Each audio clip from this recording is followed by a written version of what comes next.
Lunch ബ്രേക്കിൽ ഇന്ന് നമ്മൾ ഉണ്ടാക്കാൻ പോകുന്നത് പൊട്ടറ്റോ ഫ്രഞ്ച് ഫ്രൈസ് കറി. നോയമ്പ് സമയത്ത് നല്ല രുചിയായിട്ട് ചപ്പാത്തിയുടെ കൂടെ ഒക്കെ കഴിക്കാൻ പറ്റുന്ന നല്ലൊരു കറിയാണ്. ഫ്രഞ്ച് ഫ്രൈസ് എല്ലാവർക്കും ഇഷ്ടമാണ്, കുഞ്ഞുങ്ങൾക്കൊക്കെ വലിയ ഇഷ്ടമല്ലേ. നമുക്ക് എങ്ങനെയാണ് ഉണ്ടാക്കുന്നത് നോക്കാം. അതിന് വേണ്ടിയ സാധനം ഞാൻ 2 പൊട്ടറ്റോ ആണ് എടുക്കുന്നത്. അത് ഫ്രഞ്ച് ഫ്രൈസിൻ്റെ അളവിൽ അരിഞ്ഞ് വെച്ചേക്കുന്നത് കാണാമല്ലോ.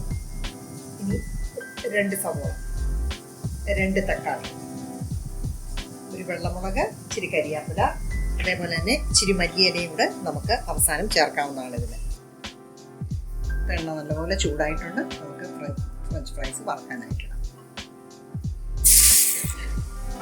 ഇപ്പം കണ്ടോ, പരുവായേ, നല്ല പരുവായി.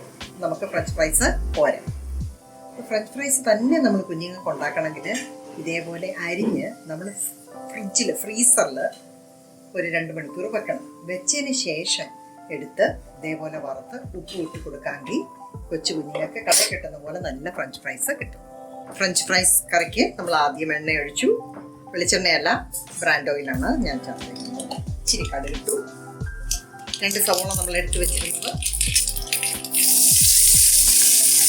വഴറ്റാനായിട്ടിട്ടു.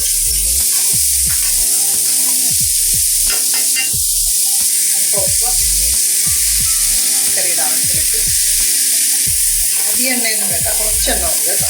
ഞാനൊരു 1 ടേബിൾ സ്പൂൺ എണ്ണ ഒഴിച്ചിട്ടുള്ളൂ. നോയമ്പ് സമയത്ത് നമുക്ക് ഉണ്ടാക്കി കഴിക്കാൻ പറ്റുന്നൊരു കറിയാണ്. ഉള്ളി നന്നായിട്ടൊന്ന് വഴന്നുണ്ട്. കരിയാപ്പിലയും വെള്ളമുളകും ഉള്ളി ഒന്ന് വഴന്നിട്ടുണ്ടെങ്കിൽ നമുക്കതിന് വേണ്ടിയ പൊടികളിടാം. 1/4 സ്പൂൺ മഞ്ഞൾപ്പൊടി,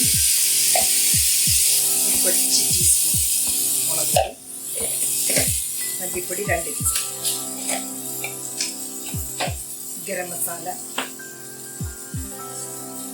3/4 ടീസ്പൂൺ, പൊടിയുടെ പച്ചമുളക് പൊടിക്കും. സ്വല്പം എണ്ണയും കൂടി ഒഴിച്ചു കൊടുത്തേ. ഇനി നമുക്ക് തക്കാളി അതിലേക്ക് ചേർത്ത് കൊടുക്കാം. നമ്മൾ ഒരു 1/2 കപ്പ് വെള്ളം ഒഴിച്ച് ഒന്ന് വെട്ടി തിളക്കട്ടെ. എന്നാലേ തക്കാളിയൊക്കെ നല്ലപോലെ വേവത്ത് തിളച്ച് ഒരൽപ്പം പറ്റട്ടെ. നമ്മൾ ഉപ്പ് വരുവാണോന്നൊന്ന് നോക്കിക്കോണേ.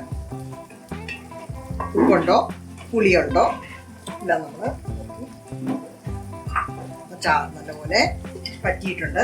ഇനി നമുക്ക് ഇതിലേക്ക് നമ്മൾ വറുത്ത് വെച്ചേക്കുന്ന ഫ്രഞ്ച് ഫ്രൈസ് ചേർത്ത് കൊടുക്കുകയാണ്.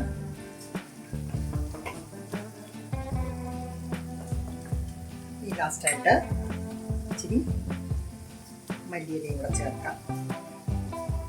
ഇത് അല്പം കൂടെ റിച്ചായിട്ട് വേണമെങ്കിൽ 7 or 8 കാഷ്യൂനട്ട് 2 ടേബിൾ സ്പൂൺ പാലിൽ ചൂട് പാലിലിട്ടിട്ട് ഒരു ഇച്ചിരി നേരം കഴിയുമ്പം മിക്സിയിൽ അടിച്ചെടുത്ത് ഒഴിക്കുകയാണെങ്കിൽ കുറച്ചുകൂടി റിച്ചായിട്ട് കിട്ടും.